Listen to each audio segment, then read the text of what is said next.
சளி இருமலை விரட்டி அடிக்கும் சுவையான ஆரோக்கியமான கருவேப்பிலை, மிளகு, பூண்டு, சின்ன வெங்காயம், சுக்கு சேர்த்த குழம்பு. தேவையான பொருட்களை டிஸ்கிரிப்ஷன் பாக்ஸில் பாருங்க.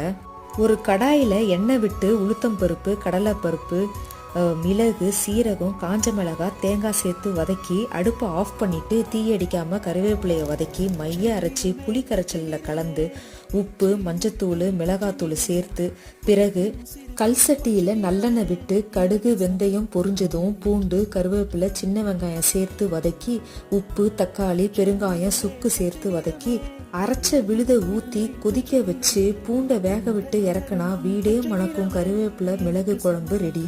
கருவேப்பிலையோட வேறு உட்பட பல்வேறு பகுதிகள் பாக்டீரியா, ஃபங்கஸ் இதெல்லாத்தையும் எதிர்க்கும், வீக்கங்களை குறைக்கும், முக்கியமாக சளிக்கு நல்லது. இந்த குழம்ப கம்மியான எண்ணெய் விட்டே செய்யுங்க. லாங் வீடியோ லிங்க் டிஸ்கிரிப்ஷன் பாக்ஸில் தரேன், கண்டிப்பாக போய் பாருங்க. மிக்க நன்றி.